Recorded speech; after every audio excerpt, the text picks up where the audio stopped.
रोज सुबह मेहनत करने जाते हो और पसीना बहाकर लौट आते हो, और धन के नाम पर फूटी कौड़ी भी नहीं लाते। अरे बकवास बंद करो राधा। एक तो सारा दिन खेत में हल चलाता हूँ, ऊपर से तुम्हारी बातें भी सुनूं। समझ में नहीं आता कि काम करूं या फिर तुम्हारे ताने सुनूं। मोहनलाल को क्रोध भरी नजरों से देखकर राधा अचानक निराश हो गई। अब तुम खुद ही बताओ मोहनलाल, कितना समय हो गया है हमें आर्थिक स्थिति से जूझते हुए।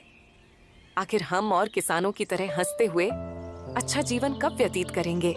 अपनी पत्नी का निराश चेहरा देखकर मोहनलाल का क्रोध उतर गया और वह अपनी पत्नी राधा के पास आकर बोला, मैं क्या करूं राधा, मेरी किस्मत ही खराब है।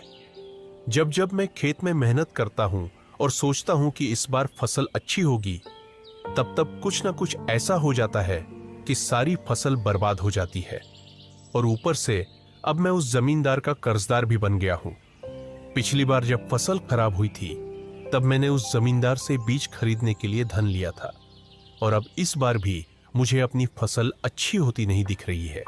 सारा का सारा दोष तुम्हारी जमीन का है, वरना और किसानों की फसलें क्यों अच्छी होती हैं?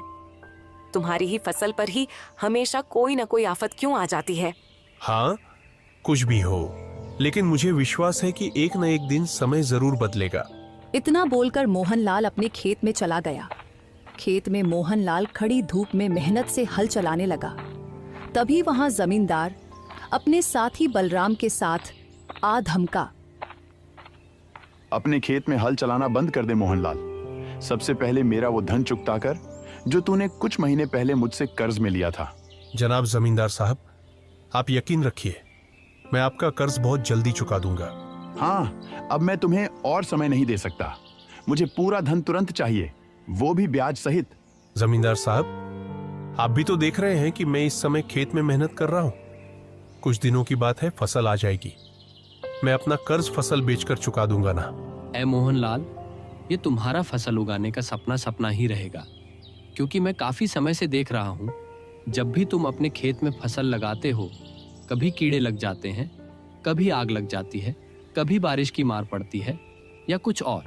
सच्चाई ये है कि तुम्हारी किस्मत में किसान बनना ही नहीं है। इसलिए मेरा और जमींदार का समय बर्बाद मत करो। बलराम की बात सुनकर मोहनलाल के चेहरे पर क्रोध छा गया। बकवास बंद करो बलराम। अगर तुम जमींदार के नौकर हो तो नौकर बनकर रहो। मुझसे ज्यादा बातें लड़ाने की जरूरत नहीं है। मैंने तो सुना था कि तुम्हें गुस्सा बहुत जल्दी आ जाता है, पर अब मैं ऐसा काम करूंगा कि तुम